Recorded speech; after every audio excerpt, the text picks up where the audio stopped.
iklan.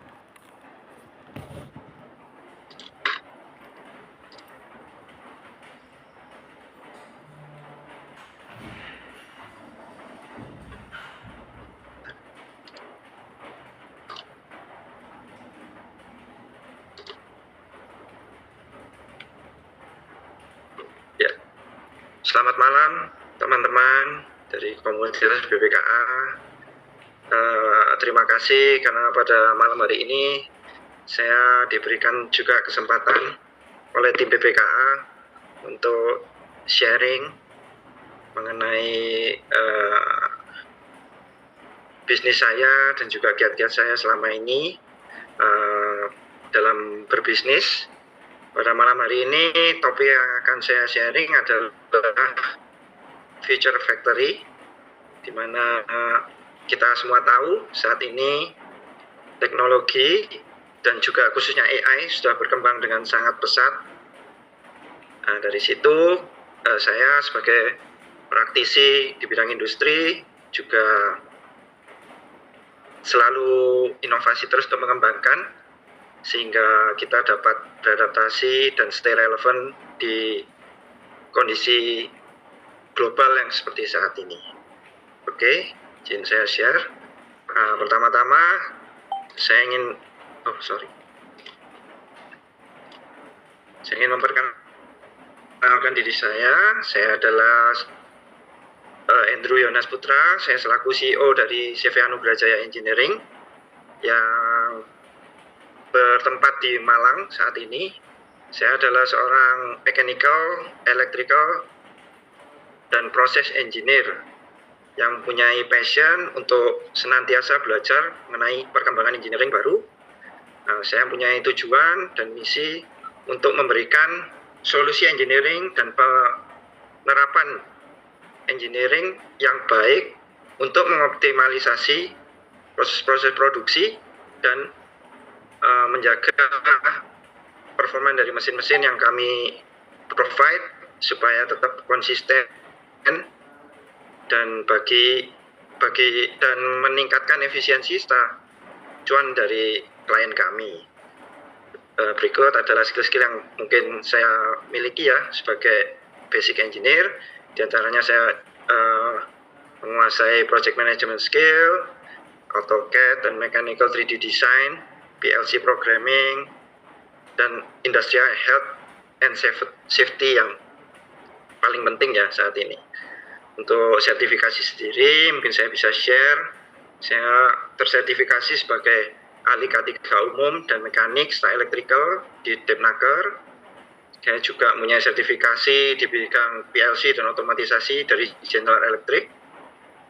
Dan saya juga memiliki sertifikasi di bidang mechanical engineering dari Engineers Australia. Berikutnya saya perkenalkan dulu secara singkat tentang perusahaan saya. Saya adalah CEO dari CV Anugrah Jaya Engineering yang berdiri sejak tahun 2000 sebagai sebuah industri kecil yang bergerak di bidang permesinan industri yang workshopnya berlokasi di Malang, Jawa Timur. CV Anugrah Jaya Engineering sendiri saya bersama ayah saya dirikan untuk memberikan solusi terbaik di bidang sistem desain dan budgeting bagi pelaku industri, melakukan mapping terhadap production proses yang efisien, menyediakan mesin-mesin yang akan menunjang manufacturing, menyediakan proses kontrol dan monitoring sistem bagi industri-industri manufaktur yang tentunya kita sertai juga dengan quality control dan engineering safety yang memadai, proses instalasi dan commissioning. Kita juga menyediakan spare part, metal machining, dan juga maintenance dan after sales service. Nah, dalam memulai bisnis saya sendiri, saya mempunyai beberapa core values yang saya terapkan terhadap usaha saya, dan mungkin supaya bisa juga setidaknya membantu teman-teman, mungkin bisa diterapkan juga dalam usahanya. Values yang saya terapkan di bisnis saya, yang pertama adalah giver's gain. Saya selalu menerapkan pemikiran selalu memberi terlebih dahulu sebelum menerima. Baik dalam bernetworking maupun terhadap klien, saya berusaha untuk selalu memberikan yang terbaik dan juga menghadirkan solusi yang terbaik bagi klien-klien saya, sehingga dari situ mereka akan terbantu bisnisnya terlebih dahulu, dan kemudian tentunya akan juga membawa hasil yang baik bagi bisnis saya. Values yang kedua yang saya terapkan di perusahaan saya adalah building relationship. Di values yang ini saya juga fokus untuk membangun hubungan jangka panjang, bukan sekadar berjualan cepat. Karena saya percaya hubungan yang baik itu akan lebih long lasting daripada hard selling. Yang ketiga, saya juga menerapkan values lifelong learning, di mana saya selalu mendorong diri saya sendiri untuk selalu belajar dan meningkatkan kemampuan diri. Karena mengingat bahwa bidang teknologi, engineering, segala sesuatunya itu akan berkembang dengan sangat cepat. Oleh karena itu, kita harus selalu mengupdate ilmu kita, skill kita, hasil kita dapat stay relevan di dalam market dan kondisi global yang seperti saat ini. Yang keempat, yang saya terapkan adalah tradition dan innovation. Dalam usaha saya selalu menjaga tradisi yang sudah terbukti baik dan efektif. Tetapi, saya juga tidak menutup diri saya dan berusaha terbuka terhadap inovasi-inovasi baru.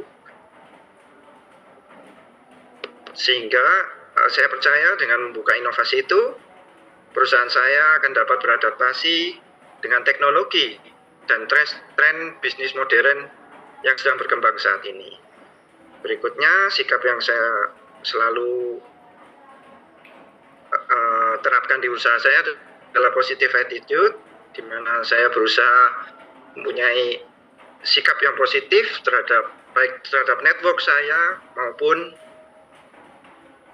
klien-klien saya, karena saya percaya di lingkungan yang positif kita akan terbantu untuk menciptakan energi yang kolaboratif, dan kita juga akan mendapatkan banyak sekali peluang bisnis yang sehat. Yang berikutnya adalah accountability. Apabila saya telah dipercaya untuk mendapatkan project-project atau menangani project-project yang dipercayakan pada saya akan berusaha bertanggung jawab dan komitmen terhadap janji yang saya buat, yang kami sepakati. Contohnya apa ini? Contohnya kita bisa dengan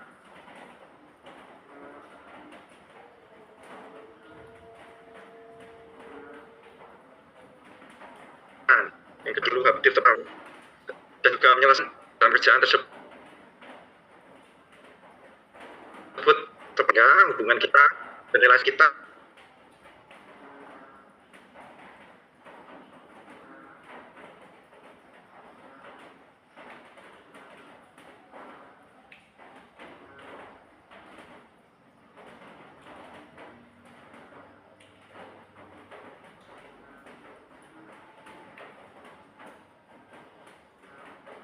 Tetapi fokusnya adalah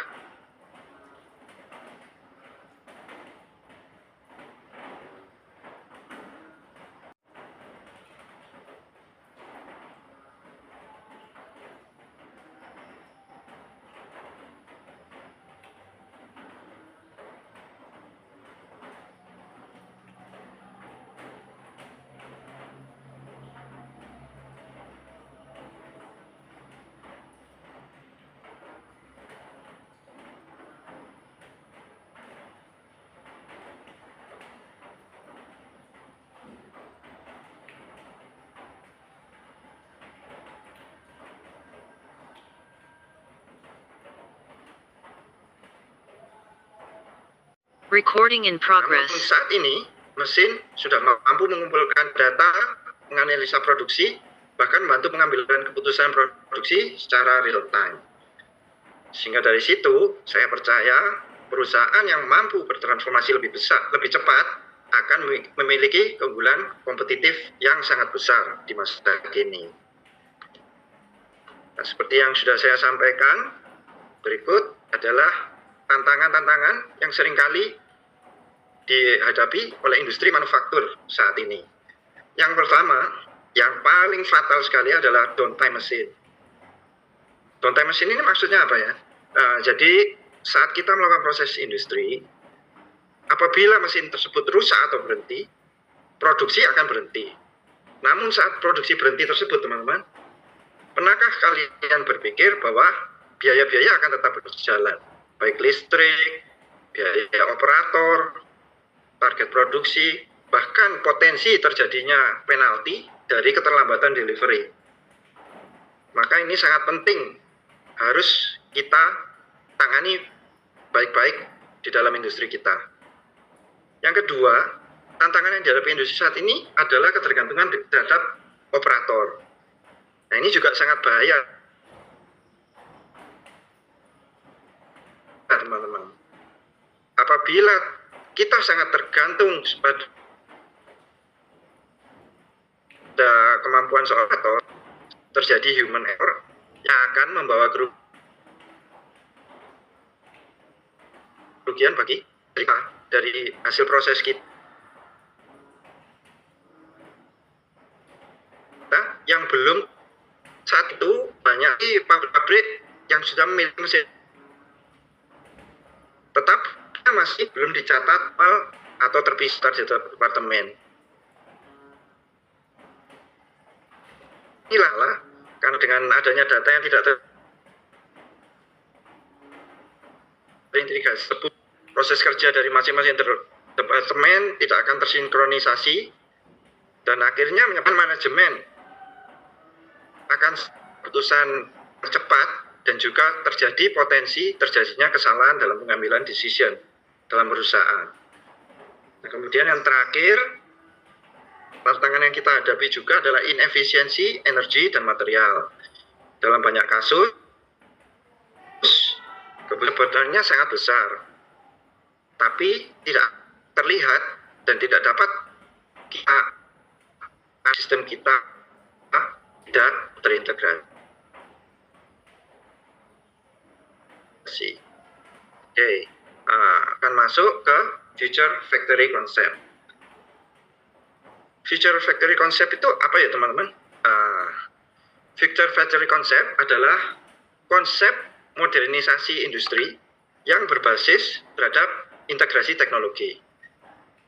Dalam sistem future factory ini ada 3 pilar utama yang sangat penting. Yang pertama adalah robotik. Sistem robotik ini akan menggantikan pekerjaan yang repetitif dan meningkatkan presisi. Yang kedua adalah acquisition data dan IoT. Data dan IoT ini akan memungkinkan semua perangkat, mesin-mesin maupun sensor supaya dapat saling terhubung dan juga memberikan informasi yang real time. Dan yang ketiga adalah automation, di mana seluruh proses akan bekerja secara otomatis dan sinkron dan meminimalisasi human factor seperti yang kita sampaikan tadi. Yang membuat sistem konsep ini powerful bukan hanya teknologinya yang secara terpisah, tapi terintegrasi. Semua sistem dalam sistem future concept akan dapat saling berkomunikasi dalam satu ekosistem perusahaan. Berikutnya akan saya lebih detailkan lagi untuk masing-masing pilar. Nah, ini yang pertama adalah robotik. Robotik ini merupakan salah satu pilar penting dari future factory. Robot industri saat ini banyak sekali tidak hanya digunakan di industri otomotif, teman-teman. Tapi yang saya aplikasikan sendiri, saya memang perusahaan saya ini kan berspesialisasi di bidang tobacco dan cigarette manufacturing. Itu sangat terbantu dengan adanya robotik dan juga automation ini. Kemudian F&B business, packaging, bahkan logistik, hingga warehouse automation. Keunggulan robotik ini, yang pertama adalah presisinya yang tinggi, konsistensi bekerja meskipun dalam waktu 24 jam. Semua kualitas dari kinerja robot tersebut akan dipastikan sama ya teman-teman. Dan potensi terjadinya human error dan kecelakaan kerja itu juga akan turun. Selain robot industri tradisional, sekarang robot-robot industri juga telah berkembang pesat menjadi kolaboratif robot atau cobots. Cobot sekarang dirancang untuk bekerjasama dengan manusia secara aman dan fleksibel. Contohnya dapat kita lihat dalam proses material handling, dalam industri manufaktur, proses sorting, palletizing, dan lain-lain. Saya percaya dalam jangka akan membantu meningkatkan output sekaligus menekan biaya operasional dari perusahaan yang bersangkutan. Nah, pilar yang kedua adalah automation system. Ini adalah penghubung seluruh proses industri, produksi industri. Nah, apa saja yang kita aplikasikan dalam sistem ini? Yang pertama ada PLC dan SCADA yang memungkinkan kita untuk memonitoring proses dan juga memungkinkan juga kita untuk melakukan remote control terhadap proses yang sedang berjalan di perusahaan kita. Yang kedua, HMI adalah Human Machine Interface. Semuanya ini akan membantu mesin untuk bekerja secara otomatis dan sinkron. Automation bukan hanya membuat proses industri kita berjalan lebih cepat, teman-teman, tapi juga lebih stabil dan konsisten. Dan yang paling, automation akan membuat proses kita menjadi measurable. Nah, kemudian yang berikutnya, pilar yang berikutnya adalah data acquisition dan industrial IoT. Nah, seperti yang saya sampaikan tadi, jika robotik adalah otot, maka data industrial dan IoT adalah otak dari sebuah future factory. Melalui sensor-sensor dan industrial IoT, setiap mesin akan dapat memberikan informasi secara real time. Contohnya temperatur, pressure, konsumsi bahan bakar, power consumption, kecepatan produksi, flow rate produksi, hingga effectiveness dari keseluruhan proses. Nah, bagi perusahaan yang ingin berkembang dengan cepat, data-data ini tentunya akan sangat berharga ya teman. Kita akan jadi tahu persis. Kita tahu apabila proses-proses kita terjadi bottleneck atau tidak. Dan kita pun akan tahu penyebab dari downtime dari manufacturing kita. Sehingga kita dapat meningkatkan efisiensi dan profitabilitas kita secara terukur. Dan salah satu manfaat yang terbesar juga dari sistem ini adalah predictive maintenance. Dulu, maintenance itu seringkali dilakukan hanya pada saat mesin rusak. Namun sekarang sistem ini kita dapat menggunakan bantuan AI untuk memprediksi kerusakan sebelum proses itu terjadi dan menyebabkan downtime dalam proses kita. Berikutnya, kita akan membahas sistem integration. Nah, yang dimaksud sistem integration system ini adalah kunci terbesar dari future factory. Banyak perusahaan yang telah memiliki mesin-mesin modern tapi belum diintegrasi. Akibatnya, data akan tercerai-berai, proses akan berjalan tidak sinkron, dan akhirnya berujung kepada pengambilan keputusan manajemen yang salah dan lambat. Ketika robotics, data acquisition, dan automation digabungkan, mesin akan saling berkomunikasi. Sistem akan dapat mengambil keputusan otomatis dan produksi akan menjadi lebih adaptif terhadap perubahan. Inilah yang dapat kita sebut konsep smart factory. Bukan hanya otomatis, tetapi juga cerdas.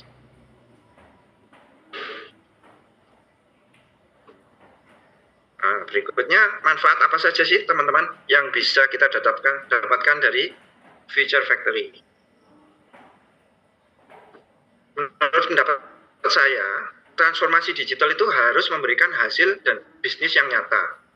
Manfaat yang paling sering dimakan perusahaan, khususnya klien-klien saya, adalah peningkatan produktivitas, pengurangan downtime, kualitas produk akan lebih stabil daripada dikerjakan secara manual.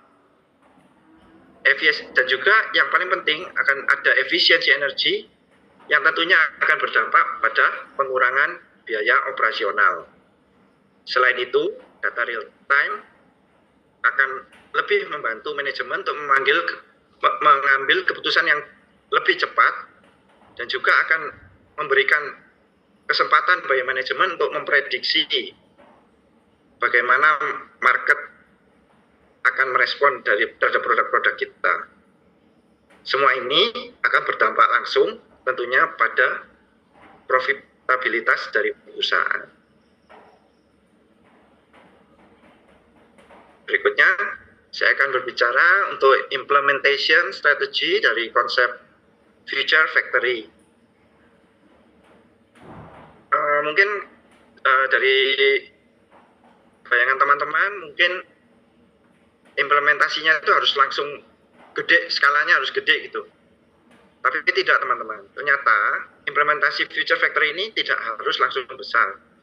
Perusahaan itu dapat mulainya dari start small dengan menggunakan satu mesin, satu conveyor line, atau satu area monitoring. Misalnya ada satu conveyor yang dapat dilengkapi sensor ataupun monitoring, misalnya untuk berat, kelembapan material, dan lain-lain. Dari sana, data akan mulai dikumpulkan. Kita akan bisa menganalisa performa dari masing-masing mesin, dan otomasi dapat dikembangkan bertahap. Berikut ini yang saya sajikan sebagai contoh di slide ini adalah contoh dari proses pengolahan tembakau yang pernah kami handle.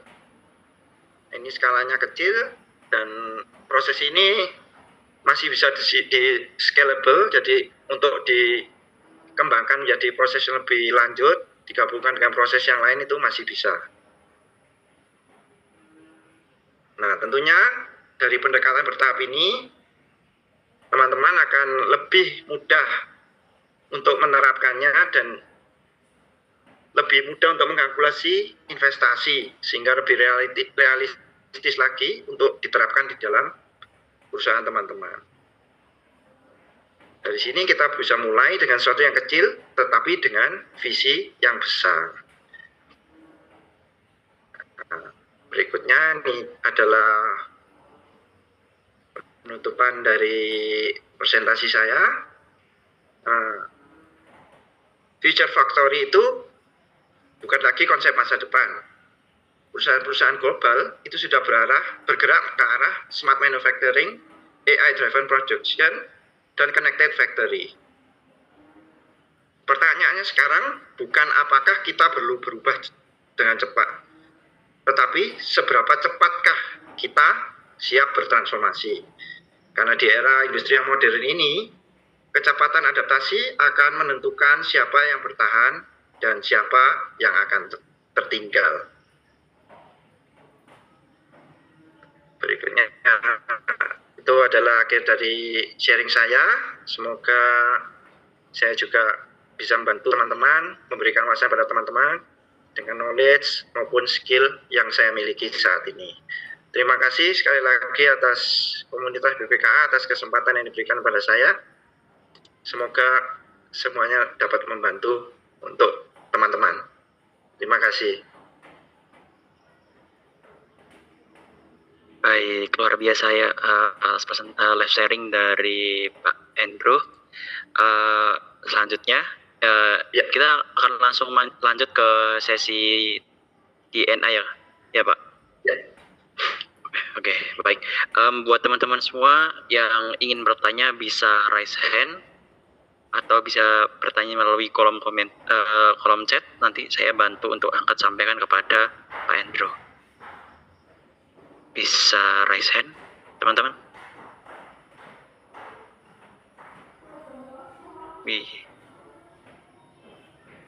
Teman-teman, kalau misal mau bisa raise hand aja teman-teman kalau misal mau. Oke, dari KF394 Noya bis kita saya izin pin bisa open mic Kak.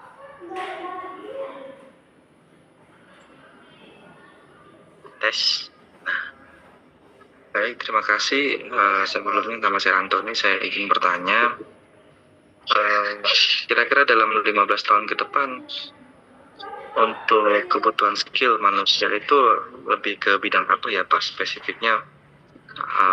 Apakah masih relate dengan, mungkin nggak sih kita ke depan masih butuh namanya skill dalam pertanian perkebunan atau lebih fokus ke teknologi saja gitu? Basicnya seperti apa? Terima kasih Pak. Terima kasih atas pertanyaannya. Kalau menurut saya ya, tentunya yang pertama skill yang kita perlu miliki itu adalah kemampuan untuk, kalau dari pengalaman saya ya, yang bergerak di bidang engineering, saya itu tetap kemampuan kita untuk memberikan solusi yang terbaik kepada klien kita sih, itu yang paling penting, karena tentunya kan tidak semua problem yang terjadi di lapangan itu bisa langsung kita input ke AI dan keluar solusinya. Kita kan tentunya butuh observasi dan analisa langsung, baik onsite, terutama onsite ya. Jadi saya rasa itu tidak akan tergantikan sih. Dari situ kita sebagai engineer, kita akan memikirkan solusi yang terbaik, dan tentunya dengan adanya AI itu akan menjadi support dari kita.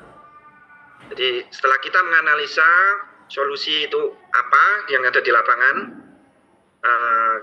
nah itu kita bisa melakukan kalkulasi. Nah saat ini dengan adanya AI ini, yang saya manfaatkan, yang saya rasakan itu, saya akan terbantu sekali untuk memvalidasi dari kalkulasi-kalkulasi yang saya harus perform untuk sistem tersebut. Itu yang sangat membantu dari saya. Jadi dalam hal ini, dalam kemampuan menjadi memberikan solusi ini, kita AI dan kita itu tidak akan saling membahayakan satu sama lain, tapi kita akan saling menunjang satu sama lain untuk memberikan solusi yang terbaik dan tentunya lebih cepat lagi pada klien kita.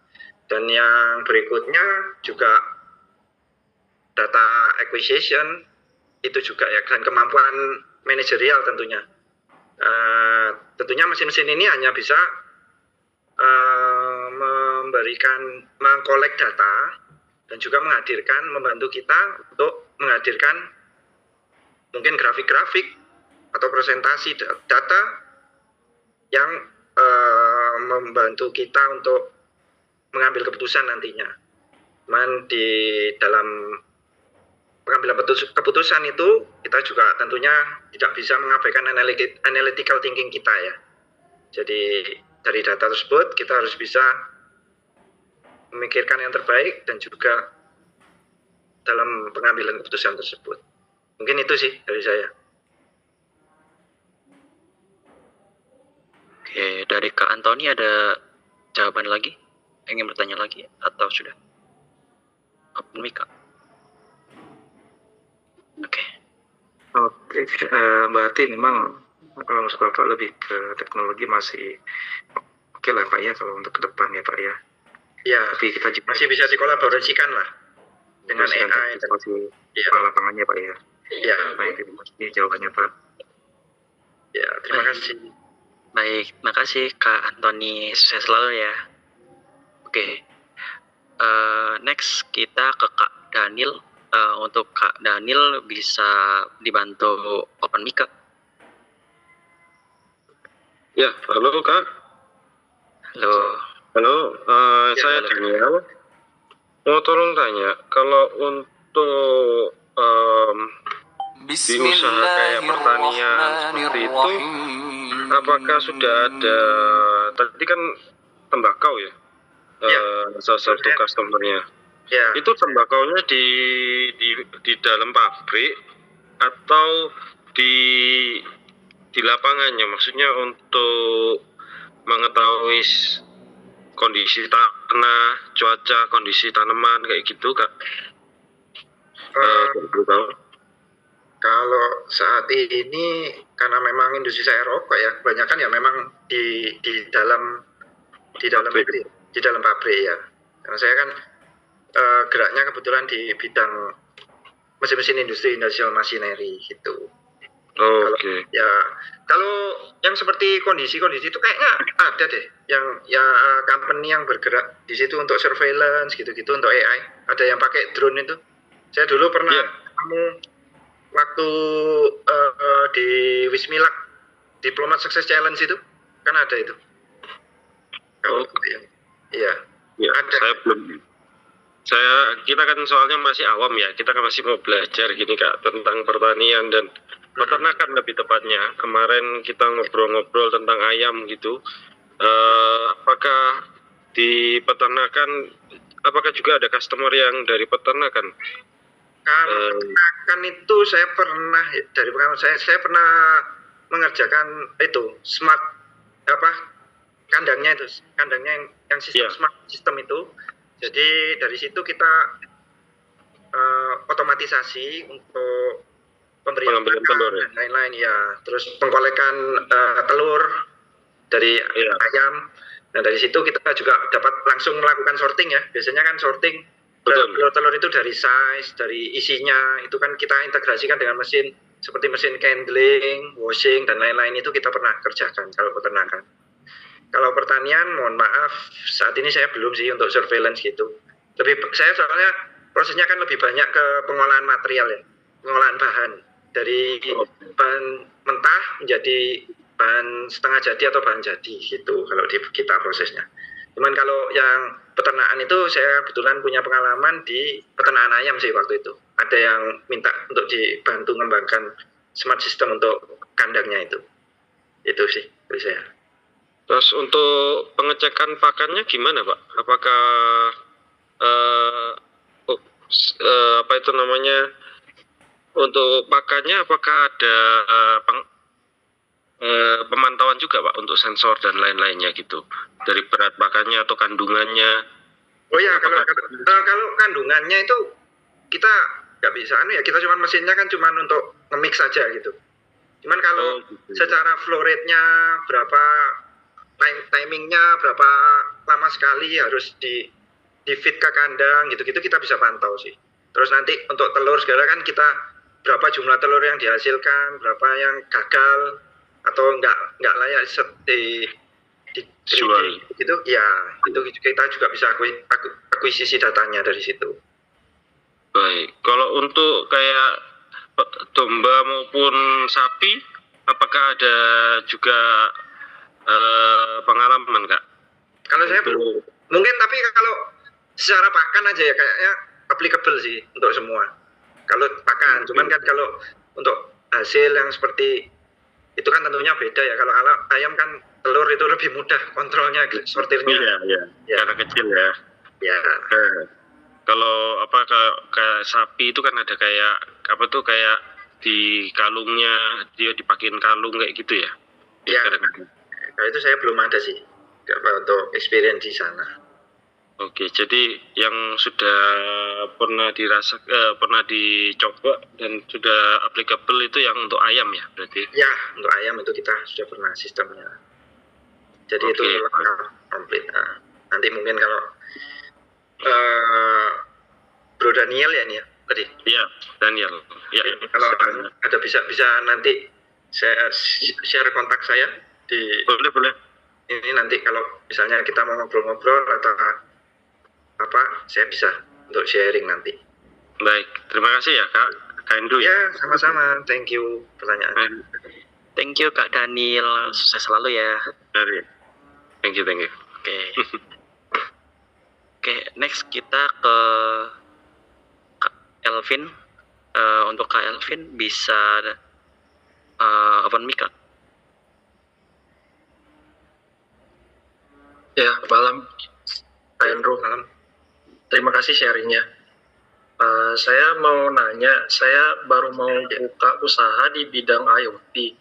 Jadi mau tahu kayak demand di industrinya tuh biasanya lagi butuhnya apa gitu di Indonesia. Apakah itu bagian procurement-nya, sorry. instalasi? Sorry. Oh ya, Sorry. Ini tadi putus-putus. Bisa diulang? foto-foto saya. Iya. Ya, udah. Saya baru mau buat usaha di Indonesia di bagian IoT-nya. Jadi saya mau tahu kayak kalau Kak Andrew ini biasanya di IoT-nya tuh kebutuhannya banyaknya tuh apa, bagian mananya ya? Apakah di bagian Kalau instalasi? sekarang itu, enggak, biasanya untuk monitoring proses ya, yang paling banyak itu.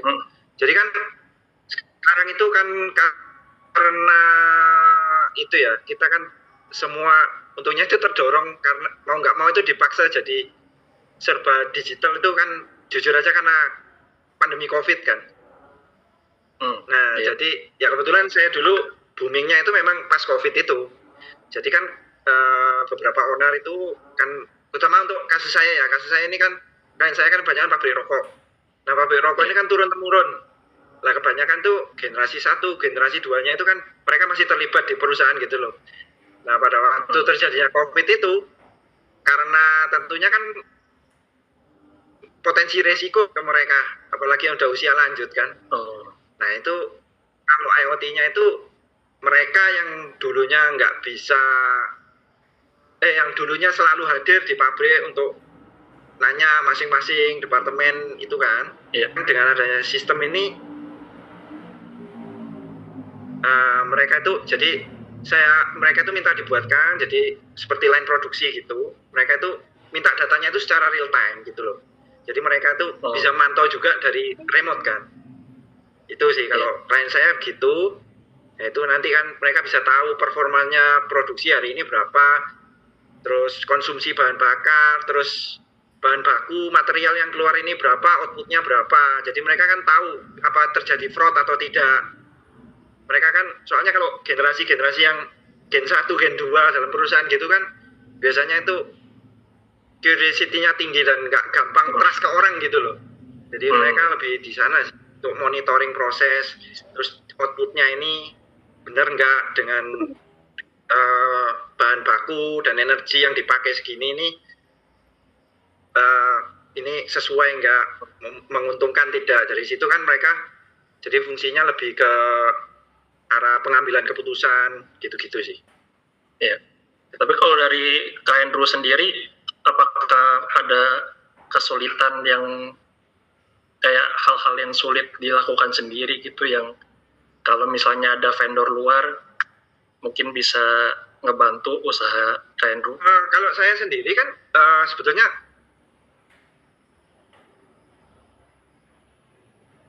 saya itu kan bukan perusahaan digital ya, lebih ke arah engineering-nya kan.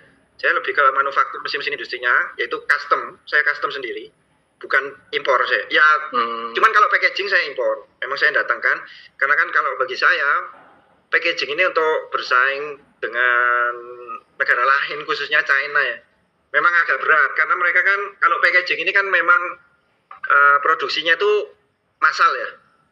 Jadi mereka sangat massal, produksi terus nanti kalau sudah banyak numpuk mereka bisa jual di dumping kan, tentunya dengan harga murah gitu loh. Nah itu kita kesulitannya kan di sana. Nah kalau saya sendiri kan makanya saya ngambilnya itu ke arah proses, karena dari proses ini menurut pengamanan saya, barang yang ready di China itu, misalnya di China atau dari Vietnam itu, belum tentu kalau di pameran ini di showcase itu terus dipakai di sini itu sesuai dengan kebutuhan perusahaannya masing-masing gitu loh. Nah kalau saya kan sifatnya itu custom. Nah kalau custom itu kan saya lebih dengerin kebutuhannya klien gitu. Jadi meskipun ini sudah ada misalnya basic modelnya seperti ini, tapi kan saya lebih desain, oh ini aplikasinya harusnya kayak gini. Kalau mentahan kayak gini tuh nggak bisa gitu loh. Dan kedua itu yang pertama, mengapa saya mainnya di mesin proses, dan yang kedua itu lead time-nya itu sama. Lah saya kalau lawan jadian kan saya tentunya kalah, mereka ready. Dan saya masih develop, masih nanti kadang butuh R&D kan. Tapi kalau masalah proses itu kan kapasitas, kebutuhannya apa itu kan menyesuaikan dari klien ya. Jadi kan kita custom mau nggak mau lead time-nya itu sama, bahkan bisa lebih cepat kita. Karena masalahnya apa? Seperti kondisi saya seperti saat ini, kita kan nggak pernah nyangka nih global seperti tiba-tiba Hormuz ditutup. Nah itu kan kayak dulu ada pengalaman mesin saya itu kita kebetulan lelang, terus kita akuisisi mesin dari pabrik tembakau yang close down di Dubai. Nah itu kalau ketahan gitu kan ya mau gimana kan, dia harus cari jalan muter dulu jauh kan. Jadi tim di pabriknya yang sini, klien kita sudah planning nih time frame-nya, misalnya bulan ini harus produksi, tapi kan kalau kena gitu muternya kan jauh, itu nambah biaya, nggak bisa dipakai kan, proses yang udah direncanakan berantakan semua gitu. Makanya saya mainnya kenapa di mesin-mesin proses, karena bagi saya itu lebih make sense lah. Kalau packaging memang ya karena barangnya ready ya lebih baik saya bisa bantu, tapi ya lebih baik saya bantu imporkan aja gitu. Kalau untuk kerjaan saya sendiri sih, karena saya fokusnya di engineering ya sifatnya saya cuma sampai otomatisasi lokalnya aja memang sih kalau saya. Jadi di pabriknya, di plan production plan-nya gitu loh. Nah cuman dari mesin saya ini biasanya saya siapkan, itu saya carikan modul PLC itu yang bisa diekstrak datanya. Nah nanti tentunya data ini, nah itu biasanya saya ada kolaborasi dengan tim saya. Ini kebetulan kan saya juga ada di beberapa bisnis network ya.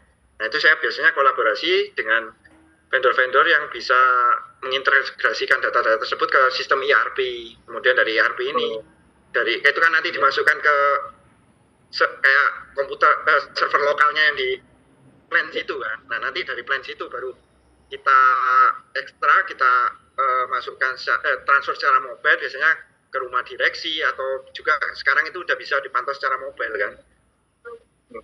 Gunanya itu sih biasanya gitu. Kita memang ada collab sih, barangkali kalau nanti ke depan mau collab Pak, kontak saya nanti boleh Pak. Kalau kita collab ya, saya kebetulan kan channelnya memang ke industri manufaktur ya. Nggak apa-apa, kita siap. Makasih Pak. Oke, thank you. Oke, thank you Kak Elvin, sukses selalu. Oke, karena ya ini pertanyaan yang yang kita beberapa pertanyaan yang di kolom gimana Pak? Yang mana dulu? Oke, ini rata-rata yang tanya di kolom chat adalah orang yang resen tadi Pak. Kita tanya mungkin yang kita ambil yang di bawah-bawah. Ini ada pertanyaan menarik dari Kak Febri ANJY Nirwana. Pak, apakah berarti mesin atau IoT yang digunakan di setiap pabrik itu akan berbeda?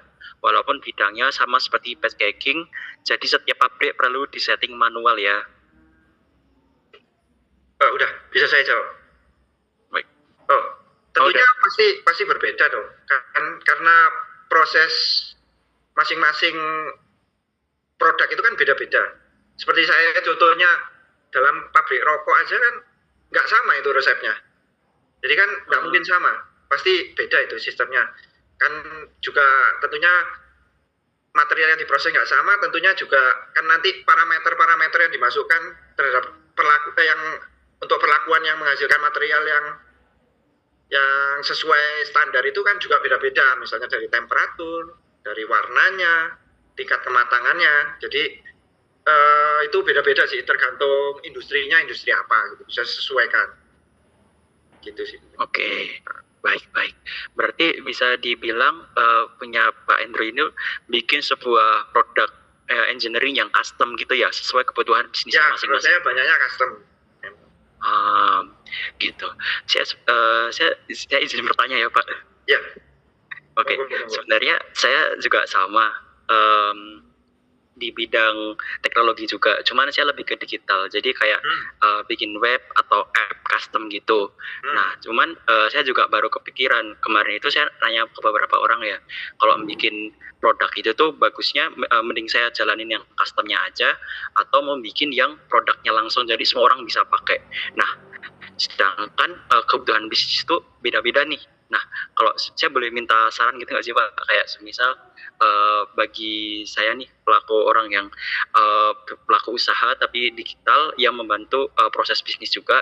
Nah, itu bagusnya bikin produk terus bikin produk custom karena operasional bisnis beda-beda, atau bikin produk satu aja yang generik yang bisa dipakai semua orang. Ya gitu. Terima kasih.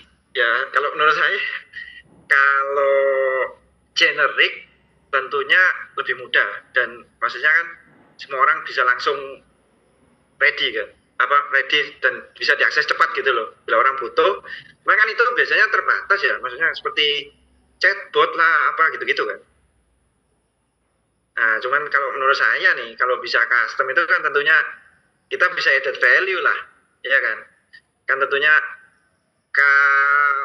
ya namanya kita sebagai engineer atau orang teknik itu kan yang dihargai itu kan pemikiran kita ya sebetulnya. Nah, itu yang ide kita, pemikiran kita, dan solusi kita terhadap kebutuhan klien itu sih. Kalau menurut saya yang lebih added value itu yang custom sih, karena kan itu tergantung sistemnya dan juga solusinya itu lebih tepat kan. Kalau produk generik ya sebaiknya yang sering dipakai aja ya, seperti chatbot gitu-gitu ya, nggak masalah sih. Atau apa lagi, seperti collecting data gitu-gitu sih. Kalau custom saya, kalau untuk perusahaan yang lebih scale-nya lebih gede ya, lebih added value sih kalau saya gitu. Oke, baik, terima kasih Pak Hendro. Ini ada yang bertanya lagi dari Kak Daniel Sarana. Untuk Kak Daniel, bisa dibantu open mic, Kak? Tes. Oke, selamat malam, Po. Ya. Saya terdengar ya? Terdengar. Ya, sebelumnya salam kenal, Po. Saya dari Semarang. Kebetulan juga saya di industri manufaktur. Tapi saya di alat peraga pendidikan. Nah, kebetulan jurusan kita nyerempet nih. Iya. Koko kan mekanikal ya, saya elektrikal. Oh ya. Nah, proyek kami itu biasanya kami customer kami itu di SMK, Universitas Balai Pendidikan, dan sebenarnya juga ada otomasi. Cuman selama ini yang jalan memang di alat peraga pendidikannya. Jadi seperti tadi mungkin Koko jelasin materi HMI, PLC dan lain-lain, saya mungkin tidak asing lah, karena memang keseharian kami juga seperti itu. Nah, yang ingin saya tanyakan itu tentang sustainability, cara perusahaan kita itu tetap sustain, padahal proyek-proyek yang kita terima itu tidak tentu. Contoh, saya misal mengerjakan proyek pemerintah itu hanya dari Juli sampai Desember. Jadi selama Januari sampai Juni itu memang cukup sepi. Nah, itu yang pertama. Yang kedua, cara menghitung HPP untuk proyek seperti ini itu yang tepat itu seperti apa? Karena menurut saya dengan proyek-proyek custom seperti ini, kita itu bisa untung mungkin 100% atau 200% dari ongkos produksi. Nah, itu caranya yang tepat itu seperti apa nanti. Lalu yang ketiga, kalau misal saya kan belum pernah mengerjakan proyek otomasi yang besar ya, mungkin Koko udah sering. Kalau telat itu gimana? Kalau telat ini maksudnya gimana? Telat lead time-nya. Jadi misal lead time-nya 1 bulan, terus nanti kalau telat ternyata banyak masalah. Karena menurut saya otomasi itu agak tricky karena masalahnya itu kadang unik-unik ya. Oke, lalu yang keempat, ini agak aneh sih. Apakah ada kesempatan seperti Raspberry, Arduino, STM32 untuk masuk ke industri manufaktur sebesar itu untuk mengerjakan sebuah otomasi ya? Oh ya. Oke, mungkin gitu aja kok. Terima kasih. Oke. Yang pertama tadi, sorry, yang pertama tadi apa ya? Caranya bertahan ketika kita nggak ada project. Nah ini gini ya, kalau saya sendiri kan seperti tadi saya sampaikan, saya ini kan memang bergeraknya di industri rokok. Nah kalau industri rokok ini kan seperti kita ketahui ini industri yang juga tricky gitu loh, karena mungkin sama seperti yang Bro Daniel. Nah rokok ini kan tergantung regulasi sebetulnya. Nah itulah, rokok ini kan tergantung regulasi, jadi regulasinya rokok itu cuma 2. Kalau nggak cukai naik, target produksinya ditambahkan. Intinya pemerintah kan itu aja, dia nggak mau kayak pendapatannya cukai ini turun gitu. Kalau bisa nambah kan. Nah itu kan kita juga dulunya waktu di handle, ya memang saya ini kebetulan generasi kedua lah. Cuman waktu itu kan mungkin ayah saya belum terpikir gitu. Setelah saya analisa, lah ini kalau kayak gini kan mati kita. Karena rokok ini kan setiap awal tahun kan paling enggak itu sampai ya kuartal pertama lah, itu kan sepi sekali, nggak mungkin ada order dia. Karena kan dia pembelian pita cukai, terus beradaptasi dulu pricingnya di market, kayak gitu-gitu kan. Kayak dia menyesuaikan harga dulu, menunggu respon pasarnya gimana nih, barang daya belinya oke nggak, cocok nggak, nah, itu baru ngambil keputusan. Nah itu kan tentunya saya pasti sepi, dan itu pun regulasinya itu kan hampir 1 atau 2 tahunan itu selalu ganti ya. Nah dari situ kalau saya sendiri, saya tuh pemikiran, waduh ini kalau kayak gini ya cilaka juga, masa kita harus gaji orang semua tapi kerjaannya bisa putus sampai 3 bulan, tidak ada kerjaan kan. Nah kalau saya sendiri, solusi yang sekarang saya saya aplikasikan di usaha saya, yaitu tadi saya berusaha untuk build relationship. Nah dari situ saya berusaha yaitu bernetworking dengan berbagai macam bidang usaha. Saya ngikut ke bisnis networking komunitas gitu. Nah, ternyata yang saya alami dari bisnis networking seperti itu memang kan kalau kita biasanya mikir ya, kita ini orang teknik, misalnya kita ikut nih, lah ini bisnis network isinya konsultan pajak, konsultan ini, konsultan HRD gitu-gitu kan. Kita awalnya kan saya dulu juga mikirnya kayak gitu. Lah ngapain lah saya ikut, pikiran saya itu saya harus ikut orang yang setipe kan, maksudnya kerjanya bidang industri gitu. Tapi ternyata itu nggak kayak gitu loh bro. Jadi nah meskipun konsultan loh, tapi mereka kan juga punya network. Mereka tuh kliennya kan tentunya juga orang-orang pelaku industri juga kan yang pakai mereka. Nah itu yang nggak pernah saya pikirkan selama ini gitu loh. Saya nyoba itu, oh ternyata orang ini gini, ternyata relasinya ini. Nah dari situ kan saya berusaha menjalin hubungan yang baik, saya berusaha build relationship, build trust dengan dia. Nah harapan saya tuh ya saya awalnya ya itu tadi, saya berusaha untuk givers gain dulu kepada komunitas. Misalnya teman-teman saya konsultan pajak nih, butuh apa nih saat ini? Oh aku butuh, punya nggak kenalan kayak gini, saya referralkan dulu gitu. Tapi saya nggak mengharapkan dulu lah, saya bantu orang dulu. Dan tapi saya percaya kalau kita dengan bantu gitu itu pasti nanti ada juga lah yang bantu kita gitu. Dan saya dari situ terbuka juga. Berarti dari 1 orang ini aja, kalau 1 orang ini di networknya dia punya 10 orang. Nah kalau kita kenal 100 orang kali 10 orang itu udah berapa bro? Networknya itu udah banyak. Nah itu yang kalau saya kiatnya di bidang saya supaya kita bisa sustain itu gitu. Karena saya sendiri dari image yang dibawa ayah saya ini kan memang khusus untuk perusahaan tembakau dan rokok. Memang sejak berapa tahun terakhir saya masuk itu saya berusaha kembangkan untuk lebih luas lagi bidangnya. Karena untuk mengantisipasi regulasi-regulasi tadi itu kan, supaya ya kita bisa muter terus lah. Kalau nggak gitu kan kita ada berhentinya. Sedangkan kita kan harus, kosnya kan nggak mungkin kita berhentikan gitu. Masa tukangnya kita liburkan 3 bulan kan nggak mungkin juga. Saya gitu sih, build network, build relationship kalau saya. Terus yang kedua tadi apa bro? Yang kedua itu soal HPP, caranya kita menentukan harga untuk ke customer yang tepat itu seperti apa? Karena kan barang-barang custom seperti ini kan memang tidak punya standar kan, apalagi barang teknikal itu hubungannya dengan keilmuan ya. Jadi istilahnya harga memang tidak terbatas lah, tergantung customer mau apa enggak gitu. Mungkin Koko punya rumusan atau apa gitu. Kalau saya rumusan yang pakem gitu nggak ada ya. Saya biasanya kan kalau ya kita nggak mungkir ya, kalau mungkin ya kita sama-sama tahu lah untuk barang-barang automation itu aktuator, modul dan lain-lain itu kan tentunya juga tergantung dolar ya.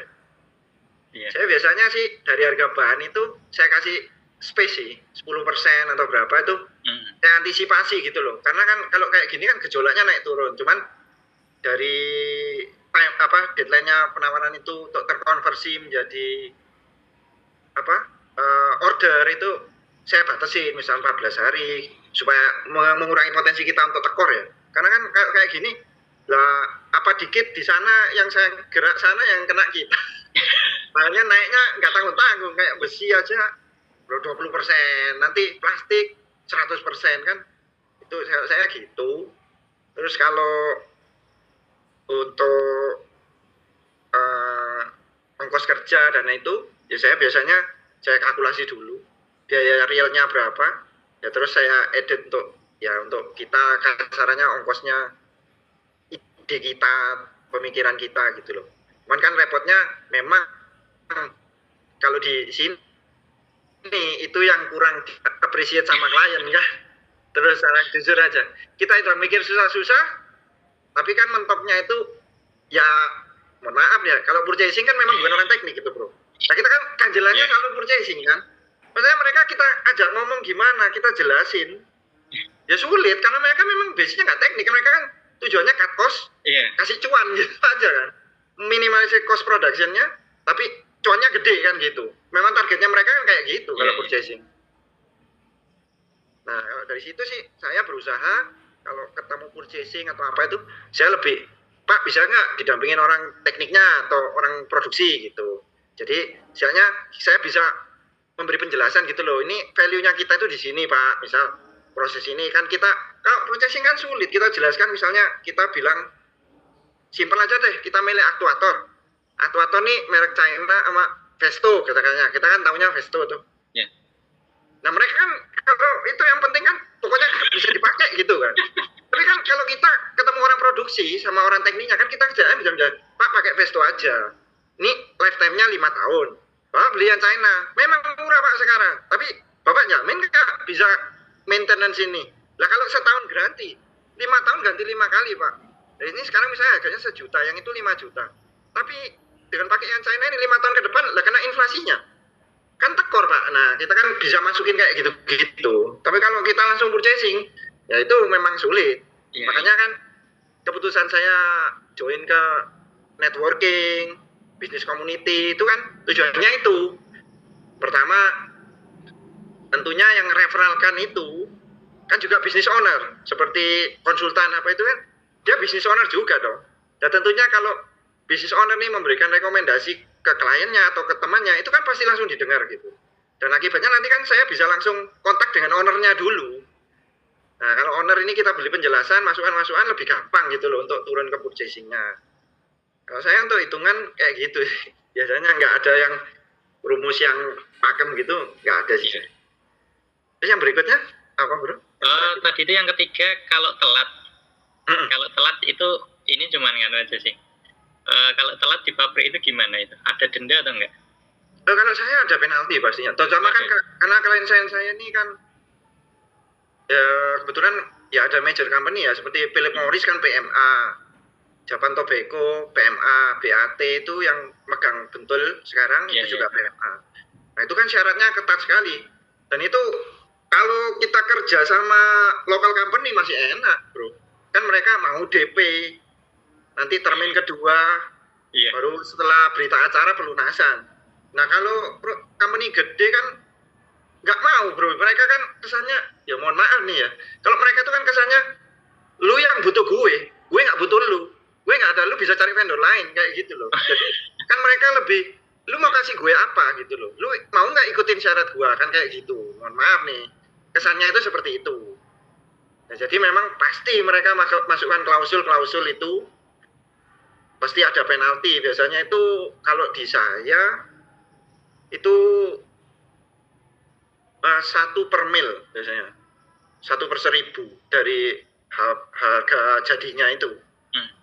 Itu biasanya aplikabelnya kalau major company kayak gitu sampai maksimalnya 10% biasanya. Kalau sudah 10% ya flat gitu. Udah flat, cuman dia kasih deadline. Ini harus selesai begini. Kalau enggak itu kadang ya itulah repotnya, ya ancamannya itu ada pembatalan apa. Cuman kurang fairnya mereka itu kan, kalau mereka kayak gitu, giliran mereka telat bayar, kitanya nggak bisa apa-apa. Itu udah tertulis di perjanjian kan, bro. Itu sih masalahnya. Biasanya saya untuk mensiasati di awal itu saya nego sih. Saya udah tahu nih pekerjaan berapa, timelinenya, lead time-nya berapa. Aku tambahin dikit lah. Saya tahu saya lebihin seminggu atau berapa. Kalau proyeknya gede saya kasih 3 minggu, 2 minggu gitu. Itu untuk antisipasi, karena kan memang programming segala kita udah tata nih. Tapi kan simulasi di screen gini sama di lapangan terkonek sama sensor itu kan kepekaan sensor apanya kan belum tentu sesuai harapan kita, masih harus di-adjust sensitivitasnya, jaraknya, macam-macam kan, faktor parameternya kan banyak yang harus di-adjust. Memang kayak gitu. Cuman yang kadang jadi kendala saya itu kalau udah kolab sama vendor luar, nah itu agak repot. Saya soalnya kan kalau mereka telat, ya saya otomatis telat dong. Cuman kan masalahnya mereka itu gimana ya, mereka itu agak mungkin merasa superior gitu ya. Jadi mereka itu kalau sama kita lokal nih kurang bisa kerjasama gitu. Padahal saya bilang, Pak, sorry ya, kita bukannya sombong, kita bukannya mau ikut campur. Tapi saya kasih pengertian aja ke mereka vendor luar tuh. Bapak nih kan bikinnya mesin ini kan didesain untuk pabrik di luar. Pabrik di luar ini kan kondisinya nggak kayak di Indonesia, Pak. Saya bilang, kan mungkin materialnya lebih bersih, nggak ada potensi kecurangan. Karena saya di industri tembakau aja, tembakau itu mana bersih, Pak? Dicampur gula, dicampur pasir, kan intinya supaya beratnya mencapai, tapi bakunya sedikit kan, dari pedagang kan kayak gitu. Nah saya bilang, nah kita ini kan yang ngerti material, Anda punya ilmunya, lah kita ini ngerti lapangan. Lah kalau nyeting ya harusnya kita collab, nggak bisa kalau kamu menangnya sendiri. Pokoknya itu sesuai manual seperti ini. Loh iya manualnya kayak gitu. Tapi kondisi di Indonesia kan nggak kayak gini. Ya mungkin nih kalau dijalankan di negaranya sana, di Jerman, ya oke, sekali jalan running beres gitu loh. Nah kalau nggak mau kan mereka harus dengarkan itu, Pak. Bro, ya itu kita biasanya ya itu problemnya di situ sih. Kalau ada kontak collab dengan vendor luar, ya itu ya bisa kita bicarakan lah. Bisa saya minta dibikinkan forum ya sama perusahaannya. Jadi direksi atau orang PIC-nya itu bisa memantau juga gitu loh. Jadi belum tentu kan salah kita, cuman kan biasanya kalau ya namanya satu sistem, kalau satu nggak jalan kan ya nggak jalan semua gitu loh. Itu sih untuk menghindari penalti. Kalau saya biasanya gitu. Jadi saya minta dibikinkan forum, jadi kita bisa saling update lah. Update nih problemnya di mana. Kalau memang bersedia ditengahin atau bersedia untuk diskusi, ya monggo. Cuman saya biasanya nyampaikan, saya partner diskusi loh ya, bukan kambing hitam. Saya bukan kambing hitam loh. Kalau mau diskusi monggo. Tapi kalau nanti saya disuruh ngutek-ngutek, terus habis itu tidak terjadi apa-apa, yang bullyingnya bulan saya di kambing hitam, saya nggak mau, saya bilang gitu. Untuk proteksi kita sendiri sih. Gitu. Ya, semoga bisa membantu, bro. Ya. Oke, mungkin nanti saya chat ya kok, lanjut. Ya, monggo. Ya. Saya tadi nomor ada di itu ya, di kolom chat. Ya, okay. Mungkin nanti bisa bagi-bagi project juga. Saya bisa boleh nanti kalau share ke Bogor juga. Siap. Terima kasih ya, Kok. Ya, sama-sama. Baik. Oke, baik. Terima kasih Mas Daniel. Sukses selalu ya. Oke. Ini masih ada beberapa pertanyaan. Ini sebenarnya ini ada pertanyaan dari beberapa PBK pelajar sih Pak tentang masa depan industri. Saya izin bantu bacain pertanyaan ya Pak. Ya. Baik. Ini dari M Judan Imaroh, izin bertanya via chat Pak. Saya mahasiswa baru teknik industri. Teknik industri itu kan cukup general ya Pak untuk ilmu-ilmu yang dipelajarinya dan aplikatif atau tidaknya ilmu-ilmu yang dipelajari itu salah satunya tergantung dari spesialisnya. Saya ingin meminta saran Pak, kira-kira spesialisasi di bidang apa yang kelak tetap relevan di market industri masa depan. Ini lebih ke arah ya dari para siswa. Kalau saya ini ya itu ya, kalau saya yang ilmu yang paling perlu untuk ke depan enggak ada anunya ya itu ya, pemahaman proses ya dan kontrol proses itu sih. Itu ke depan kan ya memang kan harus pakai manual ya itu ya, untuk kenali proses ini maunya seperti apa kan, baru orangnya udah sesuai, prosesnya udah ada seperti standarnya gitu, baru kita bisa aplikasikan ke mesin-mesin ya. Dan ke depan itu yang paling penting lagi kalau orang industri dan engineering itu kalau bisa nih ikut itu sertifikasi K3, karena itu pasti banyak dibutuhkan dan tidak semua perusahaan itu punya yang mumpuni gitu loh. Itu pasti added value ke depannya, karena sekarang itu regulasinya makin ketat sekali dan sekarang itu lebih banyak bisa berujung pidana juga gitu. Jadi mau nggak mau semua perusahaan itu dipaksa, kalau safety-nya itu kurang ada itu bakal kesulitan gitu loh. Kita pun kalau nggak punya ahli K3 di industri manufaktur itu juga akan kesulitan ke depannya itu untuk menjual produk kita. Karena itu kan ada seperti standarnya seperti ISO dan lain-lain, itu kan persyaratannya itu. Dan sekarang kita pun untuk penginstalan on-site dan lain-lain itu juga membutuhkan K3 sih. Ahli K3-nya itu penting. Jadi paling enggak itu misalnya kita sama-sama nge-apply nih sebagai project manager, tapi pasti kalau yang ada K3-nya itu pasti ada added value-nya gitu loh pada saat wawancara, interview atau apa itu sih yang simple itu. Kalau skillnya ya sama sih, industri ya, pemahaman proses, mungkin desain proses desain itu juga sih lebih ke arah situ kalau teknik industri. Sama K3 itu saya rasa added value-nya tinggi itu untuk industri saat ini. Ya, terima kasih. Oke, baik. Saya boleh tanya lagi nggak Pak? Biar bisa pas nanti sampai jam 9. Gini Pak, saya mau nanya. Saya kan tadi sudah menyampaikan bahwa saya bergerak di pembuatan aplikasi web custom gitu. Nah, sedangkan di industri saat ini kan udah banyak tuh orang yang mulai bisa bikin dengan adanya perkembangan AI ya. Jadi orang tuh makin mudah bikin kayak gitu. Nah, saya tuh masih kayak masih mikirin gitu.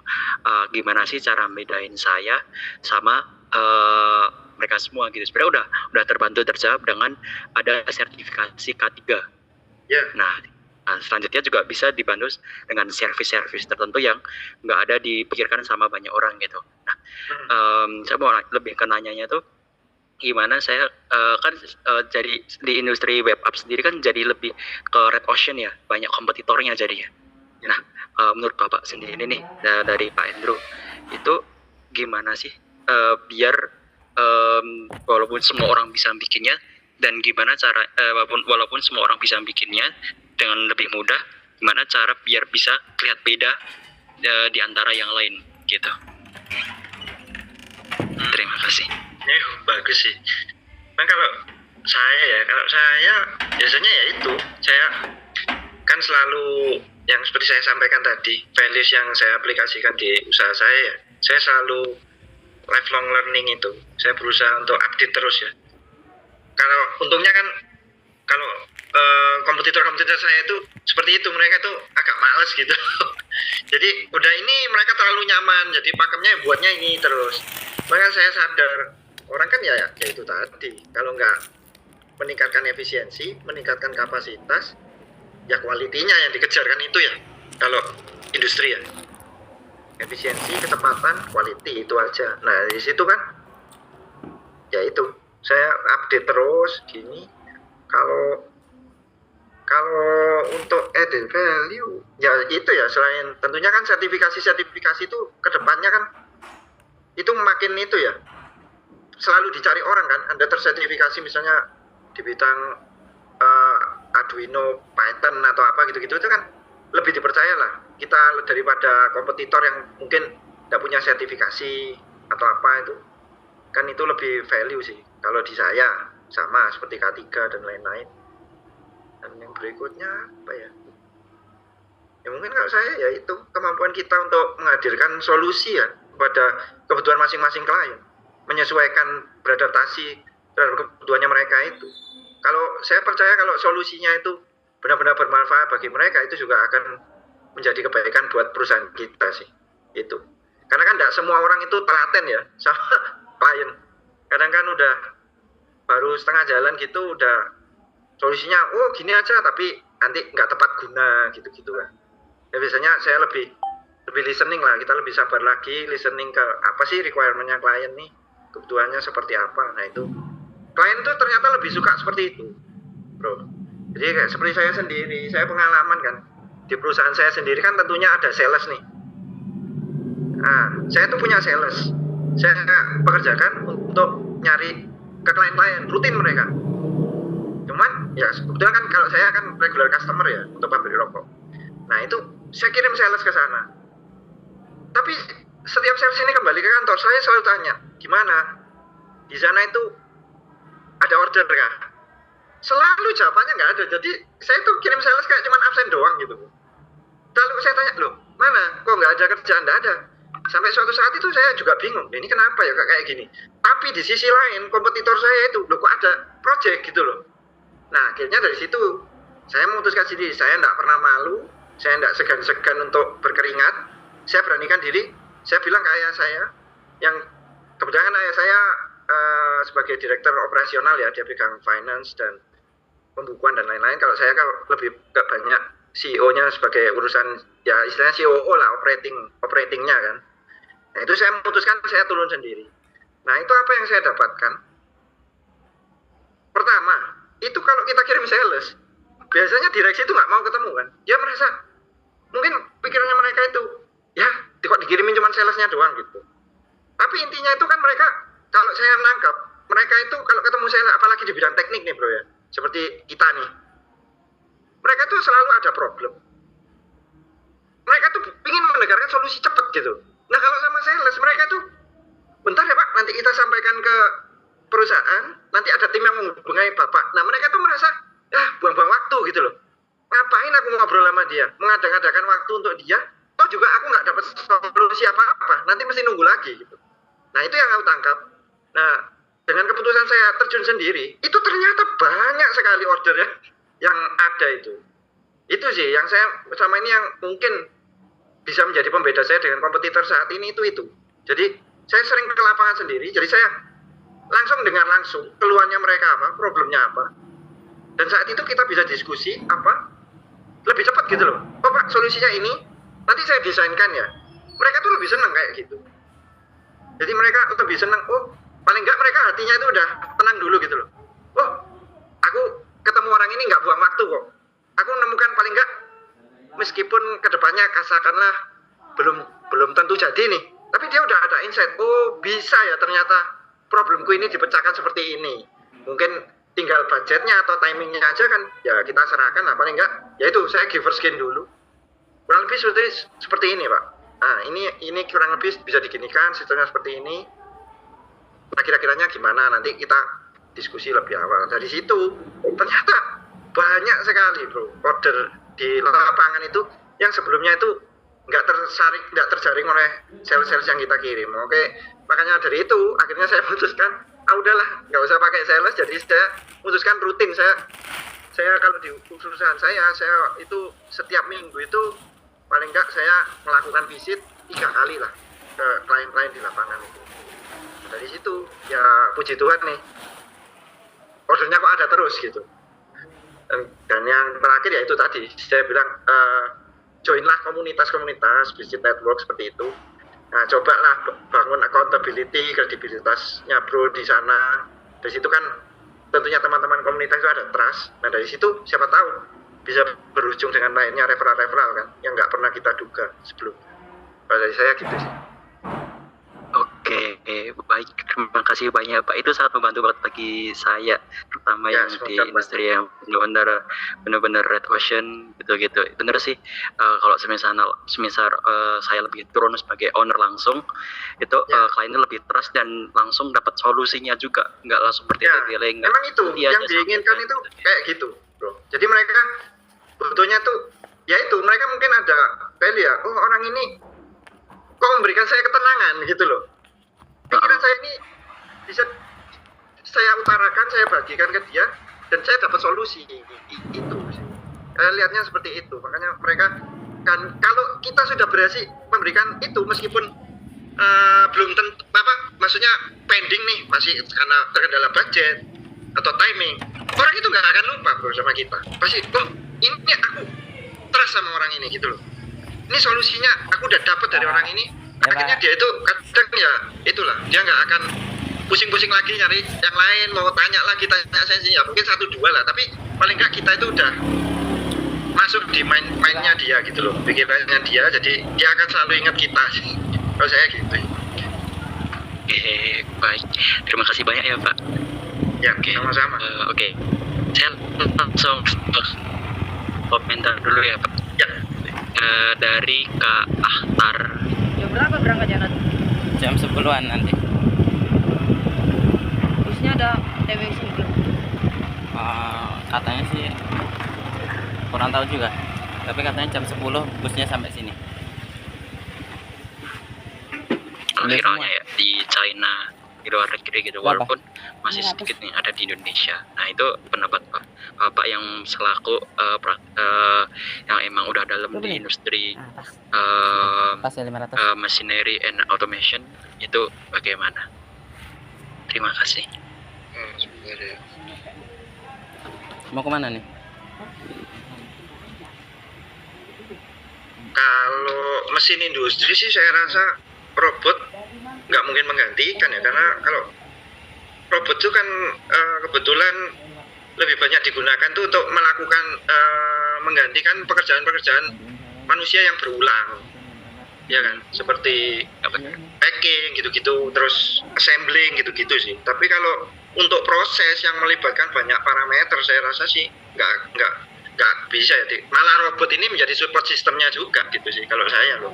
Karena kan dia fungsinya biasanya lebih banyak tuh menggantikan kerjaan-kerjaan yang berulang supaya lebih efisien kan, dan mencegah error gitu. Karena kan ya namanya manusia lah, kalau melakukan pekerjaan berulang itu tentu beda. Robot kan tinggal dikasih listrik, dia mau jalan 24 jam asal listriknya masuk, terus perawatannya oke, ya nggak masalah. Tapi kalau manusia kan butuh makan, butuh istirahat. Tentunya outputnya itu, misal kita kerjanya shift sama-sama 8 jam nih, untuk melakukan pekerjaan berulang ya, misal robotnya bisa konsisten tiap jamnya bisa masang baut 100. Lah kalau manusia mungkin 2-3 jam pertama dia bisa 100. Nah nanti jam berikutnya udah turun, produktivitasnya pasti tinggal 75, nanti tambah turun itu sih. Kalau mesin proses itu sih sejauh ini belum sih. Jadi itu biasanya robot untuk masukkan material seperti itu, jadi support sistemnya sih kalau saya sejauh ini gitu. Kalau proses kan kita harus input variabel parameter ya supaya menghasilkan produk yang sesuai. Itu biasanya enggak sih kalau robot. Proses tetap mesin proses. Salah satu sarananya yang menunjangnya yaitu ada robotik sistemnya kan, seperti tadi itu yang saya sampaikan konsepnya future factory itu ya. Gitu. Oke Pak, ini mungkin saya sekalian ini last question ya Pak ya. Jadi ini Pak, ini mungkin bisa di kayak sampaikan aja buat teman. Ini kan rata-rata teman-teman BP kan dari business owner ya kebanyakan. Nah, dan mereka mungkin masih bingung nih, mau masuk ke industri teknologi, mau menteknologikan industri mereka itu seperti apa, gitu kan? Mereka mesti ada hal-hal yang bingung ke arah sana. Nah, ada saran nggak sih Pak untuk buat mereka yang masih bingung dan masih awam banget, khususnya di dunia teknologi, khususnya di optimasi proses bisnis menggunakan mesin atau apa gitu. Nah, ini mereka mungkin bisa dikasih pendapat harus mulainya tuh belajarnya dari mana, harus lihat-lihat mana dulu kayak gitu. Terima kasih.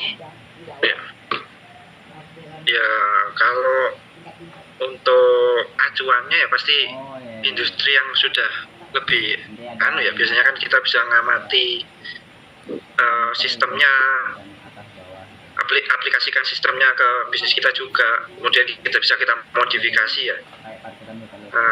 Tapi untuk yang tentunya kalau untuk otomatisasi, kalau bagi saya pelaku manufaktur mesinnya itu pasti lebih gampang kalau dari awal, karena kalau sudah di planning dari awal itu kita kan udah jelas arahnya kemana. Terus kita misalnya desain sistemnya ini untuk komponen kontrolernya kemana, itu kita sudah menyediakan space-nya kan. Biasanya saya kan gitu. Kalau untuk startnya sih nggak masalah, seperti saya sampaikan tadi kan kita bisa start small. Dari key point-nya usaha ini yang paling krusialnya apa gitu. Misalnya yang paling krusial nih kayak di tembakau, kualitas tembakonya, gradingnya. Nah itu yang kita handle dulu. Baru nanti kalau ini sudah terhandle, mungkin mau di-develop jadi satu sistem yang lebih besar lagi, itu sih masih bisa. Cuman biasanya kalau saya lebih mudah kan memang kalau sudah di-planning dari awal, meskipun eksekusinya itu bertahap, itu enggak masalah. Cuman kan space-nya ini kita udah, maksudnya kita desain untuk capacity-nya, proyeksi perkembangannya, scalingnya berapa tahun ke depan seperti apa, itu lebih mudah sih kalau kita. Tapi kalau untuk mesin saya biasanya start small, nggak masalah. Jadi poin yang krusial itu apa yang kita beresin dulu, kita otomatisasi dan kita integrasikan dulu gitu sih. Oke, baik. Jadi bagusnya tuh lebih awal biar nanti kalau misal udah ada mesin, misal tiba-tiba ada mesin di tengah, nanti takutnya tim kita nggak terbiasa, malah takutnya nggak kepake gitu ya. Jadi kalau misalnya lebih awal, tentunya kan seperti luasan gudang segala itu kan kita harus memperhitungkan juga. Kalau kita sebagai pembuat mesinnya kan kita udah tahu gitu loh, ini kurang lebih kapasitas segini, dimensinya segini, secara roughly-nya ya. Kita bisa desain dulu layoutnya kan, ini prosesnya urutannya gini. Seperti di rokok pun saya gitu. Jadi saya desain kalau orangnya udah bilang nih, Pak, ini saya minta mesin ini memang saat ini dibuat untuk prioritasnya ke sini, tapi nanti saya minta bisa jadikan satu line. Itu kita sudah siapkan memang. Kalau di rokok saya biasakan kayak gitu. Jadi nanti biasanya di gudangnya itu saya udah layoutin. Saya tahu yang lainnya saya kotak-kotakin gitu loh. Di layoutnya udah ada. Jadi nanti kalau nambah ya tinggal masuk. Nah ini itu kan kalau lebih terplanning gitu, ya itu mencegah downtime kan lah. Kalau kita downtime untuk kerangka itu, kalau misalnya ini sudah jalan gini, terus di tengah-tengahnya nggak disiapkan, mesti berhenti dulu, nggak bisa proses nyetok kan, downtime. Masa kita nggak mau produksi barang? Nyetok pun kan kita harus mengantisipasi ya risiko terjadinya seperti yang tadi saya diskusi dengan Bro Daniel itu, seperti molornya project karena kesulitan tertentu, yang penyetelan itu kan harus kita antisipasi juga gitu loh. Biasanya gitu sih. Kalau udah di planning dari awal itu lebih mudah sih. Kalau saya loh, ya. Baik, terima kasih banyak ya Pak. Ini karena udah sampai jam 20.55, saya bantu closingan ya Pak ya. Jadi buat teman-teman semua, terima kasih banyak yang sudah hadir, dan makasih banyak juga buat Pak Endro sudah mau mengisi live sharing pada malam kali ini. Mungkin ada IG atau sosmednya Pak Endro yang ingin bisa di follow biar bisa di tag nanti Pak. Ya, saya share di kolom chat ya. Boleh. Nggak apa-apa. Boleh, nggak apa-apa.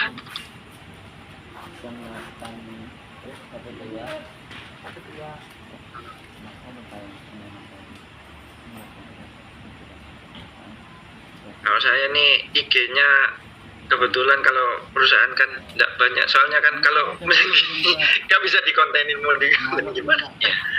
Oke, boleh, bisa di follow ya teman-teman IG. Ya, nanti bagi teman-teman mungkin Indonesia. Indonesia bisa ya, nanti misal mau teman-teman ada bisnis yang misalnya baru mulai atau apa yang butuh network atau apa, nanti bisa koneksi, terutama yang ke arah industri rokok kan, karena saya relasi banyak di situ. Nanti sebisa mungkin lah kalau saya bisa konekin Tidak apa-apa, saya bantu deh. Ya nanti yang pasti ya itu nanti ya Ada yang foto kita di atas. nanti ya itulah harus dijaga accountability-nya, credibility-nya supaya klien itu kan referral nanti mungkin relasi yang saya berikan itu bisa dibangun trust-nya gitu. Saya yakin meskipun dari bisnis itu mungkin startup atau apa, dengan seperti itu nanti ya pasti bisa berkembang. Itu yang penting kan juga. Baik, terima kasih banyak Pak. Maaf ya apabila teman-teman, maaf apabila saya dan Pak Endro ini ada kesalahan kata selama. Ya, saya juga terima kasih atas waktunya. Semoga semua materi dan sharing saya bisa berguna untuk teman-teman sekalian.